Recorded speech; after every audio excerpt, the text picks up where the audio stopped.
The Tilehurst End Podcast. By Reading fans, for Reading fans. Hello everybody and welcome along to the Tilehurst End Podcast Extra in association with the Wokingham Paper for Friday, September the 29th, 2017. My name is Dan Wimbush, editor of the TilehurstEnd.com, and I'm joined as always by the Wokingham Paper's Reading reporter Tom Crocker. Tom, welcome along. Morning, Dan. How's it going? Yeah, not so bad, thank you, not so bad. I'd like to say events on the pitch were so good, but it seems a long way since we were talking a few weeks ago, and I was in Lanzarote. We were all happy and all great. It's just all gone downhill since then. Yeah, maybe you should head back. I think so. I think if the club want to fund me to go back out there, I think that would be fine. Yeah, it's been a testing week, I think it's fair to say. Obviously started on Saturday as a poor performance and rescued a draw against Hull, and then threw it away on Tuesday night, and you're looking at it now and there's questions being asked of the manager and all sorts, and it's just it's not a great place to be around at the moment in terms of the fans, and you've just got to hope it turns around quickly because there's a 2-week break coming up, and if they lose tomorrow then it's going to be a long one. Yeah, it's amazing, isn't it? I mean, we spoke this time last week, and I asked a question. I was in hushed tones almost. Do you think if results go badly this week, Stam will be under pressure? And unfortunately, the worst has sort of happened. 1 point from 6, and that question has been raised. We ran a poll on it on the Tilehurst End website. They got a bit of flack from some quarters. Some people saying, "Oh, I can't even believe you're asking this question." But look, we like to gauge where the fan base is saying, and the good news for Jaap Stam anyway, Tom, is that certainly we had about 1,200 votes in this poll on Twitter, and only 12% are saying it's definitely time for him to go now. So it does show that he still is holding a lot of support from the fan base.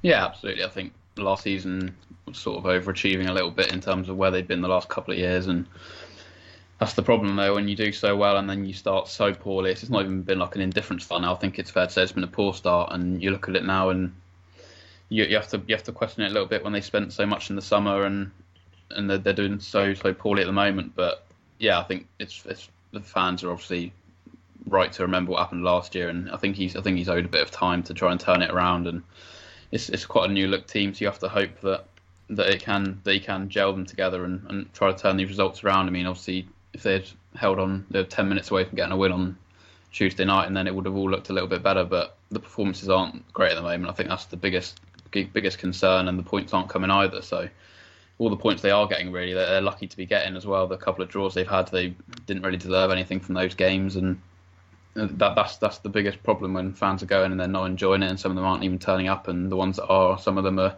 booing the manager, and it's not great. But like you say, only 12% want him to go now. I think he's owed that bit of time, definitely, and I'm sure he'll turn it around as well. You're in a unique position in that you get to speak to the manager and some of the players and staff around the club. Are you getting any sort of vibes at all that there is that unhappiness towards the manager, or do you still sense it's very much a united front behind the scenes?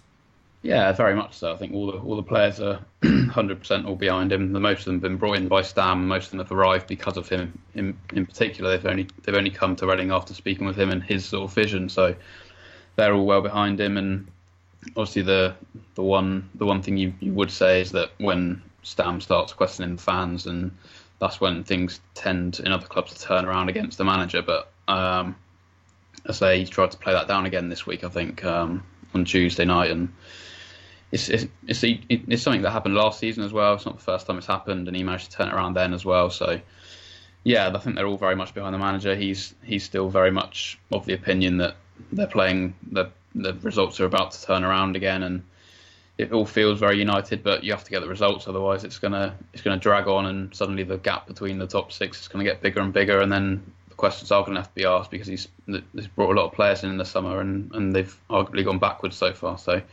yeah, it's not great at the moment, but they're very much all seem to be very much together as well. You were there, you were in the room when Stam sort of was making these comments, sort of, I don't want to use against the fans, but he was certainly taking a pop at certain sections of them for the booing and stuff. I mean, what vibe did you get from him? Did you get a sense of genuine sort of anger from him towards those fans, or do you sort of lean towards what he was sort of saying on Tuesday, where he was saying, oh, it was a bit blown out of proportion, etc., etc.? I think most of he's just, at the moment, he's just a bit frustrated they're not getting the points. I think that's the main reason for it. Obviously, if they were booing and they'd won the game, it probably wouldn't have got too much of a mention. I remember, I think it was Rotherham last year when they got booed off at half-time, they were losing, and he did come out quite angry after that game and had a go. He wasn't happy with the fans because they were doing so well in the season, but I think it's more frustration from him rather than trying to turn against the whole fan base, saying they're all against Reading and all this. I think he's frustrated because he can see in his mind, I think, what they want to try and do, but the players just aren't doing it at the moment. And when you're watching it as a fan, they're having a lot of the ball and a lot of the play, but they haven't created many chances all season really. And I think in his world, he can see how it's coming together, but maybe some of the fans can't quite see what the plan is at the moment. I think that's the biggest disconnect. But yeah, as I say, he tried to sort of backtrack a little bit on Tuesday night, and I'm sure he's not trying to build an agenda against the fan base. That wouldn't be a wise thing to do. So obviously you got to just hope that tomorrow I think it's got to get an early goal. They haven't scored in the first half all season, and then when the whole half goes by every single week and you're not creating many chances, it gets easier to try and get frustrated as a fan base and get on the team a little bit. And I think that's just the biggest frustration. They're starting games slowly and then not being able to push on in the second half either most of the time. So yeah, it's been a tough start so far. Can you see what the plan is? I mean, you're in a slightly unique position of you're not I'm sorry, Trey, you're not a die-hard Reading fan. We vouted you as a gooner from the first episode, so and a good win for you last night as well. But you've got that. You can take that little bit of a step back, especially from a professional journalism point of view. Do you see what Stam's trying to do? Do you see that plan slowly taking hold at the club, or do you sit there thinking, I'm not sure what he's trying to do here? Yeah, obviously it's not dissimilar to what he was trying to do last year, and it worked. So it's not quite happening this year. Obviously, you mentioned as an Arsenal fan, I'm used to seeing the ball being passed around the back quite a lot, so it's not something I get particularly angry with. But the problem is they're not creating the chances. And I think it was interesting actually when he came out after the game against Hull, and he admitted that last season they got a bit lucky in some of these games to win them, which when you're a manager is not something you tend to say. You usually go and harp on about how well you'd done last season, but he came out and said that they got lucky in some games, which I think is an interesting thing for him to say. And yeah, the plan is something they got to try and create more chances. I think on Tuesday night it's an interesting one regarding sort of team selection. I mean, they're played a back five with Blackett and Gunter at wing back and Joey in midfield, so you've only got 4 attacking minded players on the pitch, and I don't think you're likely to create many chances if you only got four players on the pitch that want to go forward. I don't think the 2 at wing back are particularly great going forwards. I think when you've got a Beta there, it's a bit different, but when you've got that back five and you're playing Joey, I think that's something you've got to look at, because they're not going to create too many chances, I don't think, playing that way. Obviously, they nearly nicked it in the end from a goal from a set piece, but his game's all about creating opportunities, and it's just that they're not coming at the moment. And obviously, there's a lot of questions about whether they should be playing Bodvarsson up front. I think probably at home they should be. But at Brentford, he got taken off at half-time and he wasn't playing great, so it's not like he's dropped a striker who's been banging in loads of goals. It's just that the options don't seem to be there at the moment. Somehow they've got such a big squad, but you look around and you think, who can they put up there to try and get some goals? And Aluko's looked good but hasn't scored yet. And yeah, you can see the plan, but it's all happening sort of 10, 20 yards too far back down the pitch to create the chances. I think that's what they've got to try and work on, really. Do you get any sort of vibe that he'll change? Or do you think that this is it, this is the way he plays, and he's going to, keep plugging away? Yeah, that's something that came up last season, really. I think he did towards the end for sort of certain away games, and obviously in the playoffs he changed completely, really. And it's something that he's got in his locker to change it up. I think at home he wants to keep trying to dominate the games through possession and create chances that way.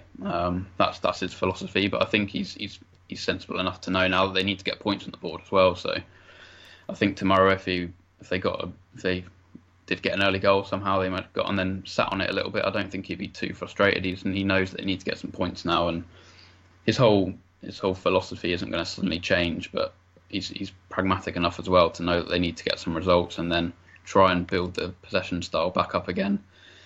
But yeah, I think for away games it's already changed a little bit for some of them anyway. Yeah, I mean, you talk about needing to improve. It's Reading's worst start to a championship season since the 2009-10 season under Brendan Rodgers, and we all know how that ended. Brendan didn't see Christmas, so he's going to need to get those points on the board. Below, really, on Saturday, I thought Jordan Abisa was one of the standout performers. I thought when he came on, he really helped up the tempo, but such a cruel blow for him, injured in that final minute. Have we had any sort of injury update from Stam on Jordan?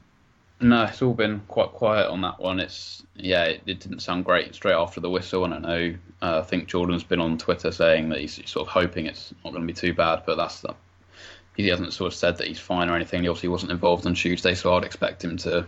Well, he'll certainly be out tomorrow, and then try and get an update then. And obviously it's a 2-week break, but it didn't look great, and it's a concern again. He's only just come back from injury, and I think everyone acknowledges that Blackett isn't really a wing back. So if he wants to play in that system, that formation, then I guess you've just got to hope you can improve Tyler Blackett there or try someone else over there. But there isn't really that many options, and it is a big bloke. Jordan's one of the standout players last year, and like you say, when he came on Saturday, he was brilliant as well for in spells, actually getting beyond the defenders and putting crosses in. So yeah, that's a blow as well, and we're just gonna have to wait and see on that. Obviously, the injury situation in general isn't too bad, but that's one position that they could really do with him back playing in that system. Yeah, and while it's been a bad week for one Dutchman, it's been a good week for another one. A new contract, Tom. Yes, new contract for Joey, which is certainly, I'll say divided opinion. I think it seems, just looking at reaction, most people aren't entirely convinced that he's earned one, but I think it's I think we mentioned off air, it's just the timing of it strange when you're not playing particularly great, not picking up results, and you throw out this new contract now. It might have been best to do it during the break maybe, but obviously you don't know what's going on behind the scenes. If he signed it, I suppose they should tell us he signed it. So he obviously was running out at the end of this year, I think, and yeah, I like Joey. Is I think something that I went to a pre-season game at Hogwood, and you can see even then he's a winner. He's barking out orders at the young players, having to go at the referee, even at a friendly at a training ground. So he's certainly one of those experienced heads, I think, which when you look through the central midfield as well, you got Kelly, Swift and Evans, and I think a bit of experience there is useful. Stam obviously likes and trusts him in big games, and I think he just wants to maybe reward him for his. I think he had a good first season. Really, it was his first season in England. He's obviously played in Holland pretty much all his career, so I think he had some good moments last year. And Stam obviously likes him and wants to reward him with a new deal. I don't think it's a massive error or anything. It's just he hasn't had the best of starts maybe either, which might bring it into question. But yeah, I think he's a good person to have around. Yeah, I think the timing is somewhat strange. I don't know how in demand Joe van den Berg is going to be, and so you're sitting there thinking, oh God, he's going to be picked up by somebody in a pre-contract or whatever. But I do wonder what this sort of says about how Stam views players like George Evans and some other fringe youngsters if they're committing to Joey for another season already. Sort of, to me, reading between the lines, it almost says that, well, I'm not massively convinced by you, because he's obviously brought in Leandro Bacuna and Dave Edwards as well, and big long-term contracts handing out to Kelly and Swift. It doesn't send out great messages to George Evans. No, I suppose not. One thing maybe you could say is that he's often used him as centre-backs, and maybe he likes having him in there, being able to put him in at centre-back. Maybe he thinks he's a bit short in that area, but even then you've got Ilori and Moore, who are young centre-backs, so you wonder exactly how many games he is going to play. But I think it is more to have him in and around the squad. I think he's still going to play enough games, and I wouldn't necessarily say he sees him above Evans. It just seems to be at the moment when they seem to need a bit of experience on the pitch, and in these big games where they haven't got so many points, he's throwing him in. I mean, Evans obviously played quite a lot at the start of the season when Joey wasn't about, and yeah, I think they'll both play plenty of games. Obviously, you can't say for certain next year. Maybe it is in his plans to move George on, but he seems to certainly be using him quite a lot at the moment this season, and Joey as well. He's rotating it quite a lot, which seems to be the plan. Obviously, John Swift's picked up another injury. I think he's picked up a few since he's been here. So you look at options in midfield, and I think he's just happy with Joey. And maybe if Joey went, he would have to try and get another experienced midfielder in. So he'd rather just keep what he's got rather than having to look for another one. I think that's probably the main reason why he's handed in the deal.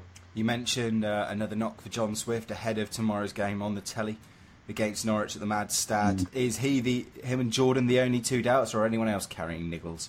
I think so, yeah, apart from obviously the guys who are out already, Harriet and Kermagant, they won't be about. I think Mo Barrow, from what we heard when he first got injured, and the week after that, it sounds like this was the game that they were targeting for him to come back. So I think that'll be really good. I think he made a great start, and it'd be great to have him back in the side. He offers something a bit different. You never quite know what he's going to do. I'm not sure he does sometimes either, but it's unpredictable, and the fans certainly like that. I think Cleary's struggling a little bit form-wise, and to have Mo Barrow back in would be great. And throughout the rest of the squad, yeah, I think it's just Swift had a hamstring problem, and Jordan with his knee. So I don't think Swift is too bad at the moment. They'll obviously have a look at that. I'm not sure if he's been called up for England actually, or if he's too old for that maybe now. Actually, I need to check on that. But yeah, I don't think he's too bad, and it's just Jordan we're sweating on really. The rest of the squad looking okay.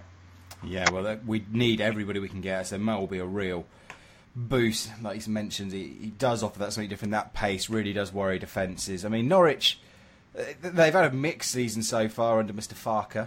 I can't get enough of saying that name in a childish way, but unfortunately for Reading, they look like they've hit form at the worst possible time, really. They've won their last 3 games on the road. They've won at Sheffield United, Brentford and Middlesbrough.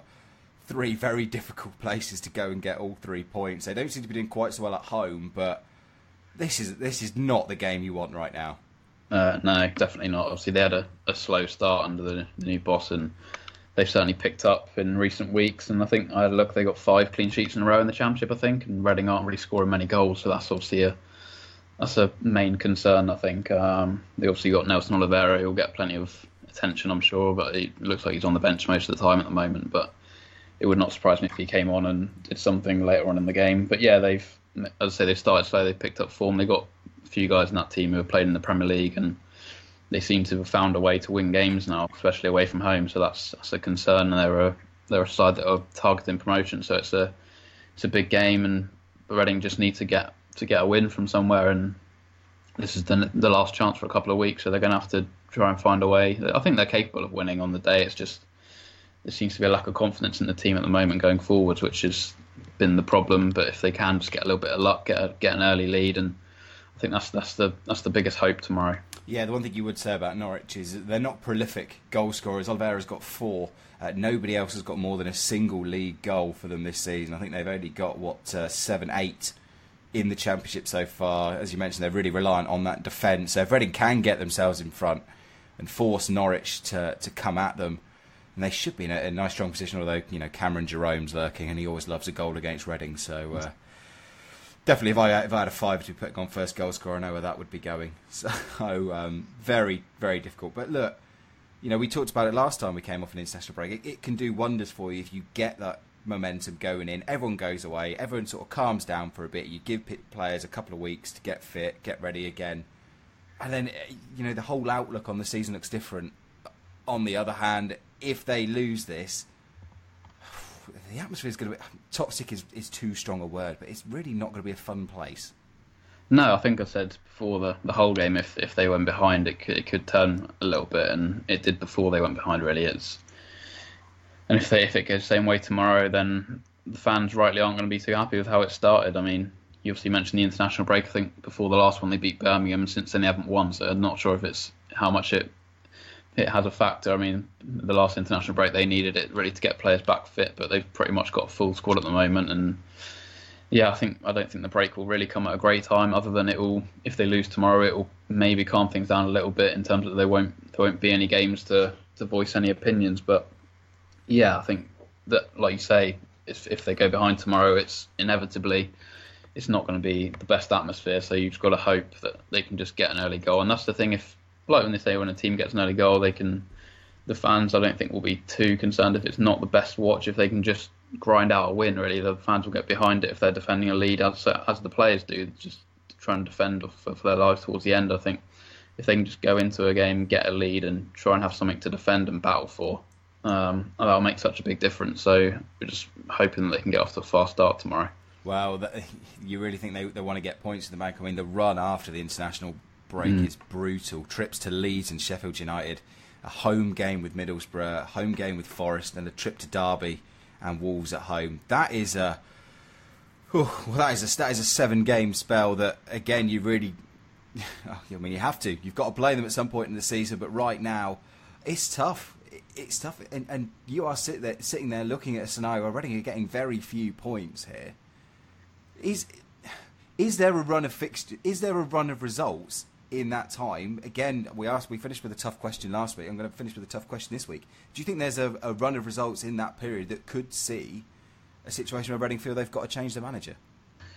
I think the biggest thing about that is it's new owners and you're not entirely sure how patient they are. Obviously, they've come out and given Jaap a new contract and they've given him plenty of backing in the transfer window, but we've seen it so many times elsewhere that owners aren't too concerned about how it's gone previous years. If they don't feel Reading have got any chance of getting promoted this year, or they need to make a change to make sure that does happen, then it'll be in everyone's minds. That's just how football works. I mean, it's from many fans' point of view, even if that run doesn't go great, I think they would rather have Jaap there. He's done, obviously, from what he did last year, but I don't think anyone can guarantee that he'll definitely be here after that run of games, which does sound crazy to say, but it's just the reality of the situation. I think it's still at the moment far too early, but obviously if they go on a losing run or something, then and slide down the table rather than move up it, then the owners might have a look at it and think, we've given you a lot of money in the window, why are you not getting the results from it? It's not like you've had a massive raft of injuries, you've got the team that you wanted and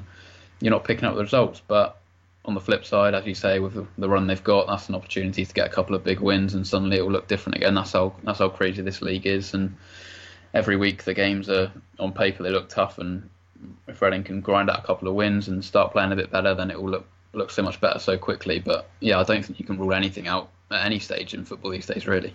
Yeah, well, let's flip on the positive. Let's hope that, we do pick up those big wins, and suddenly we're talking about, this was the early season rockiness. I remember Alan Pardew about 15, 16 years ago suffering a similar blip around this stage in the season. I remember we lost at home to Swindon and fans were calling for his head, and that turned around very quickly, and when we slowly picked up momentum and ended the season promoted. So I'm not sure the same will happen this season in terms of promotion, but certainly, hopefully Reading will rise to the occasion, and I don't care if it's a goal off Paul McShane's backside, just needing to start finding ways to get over the line. But Tom, thanks very much for taking the time to join us today. What can we look forward to on the Wokingham Paper?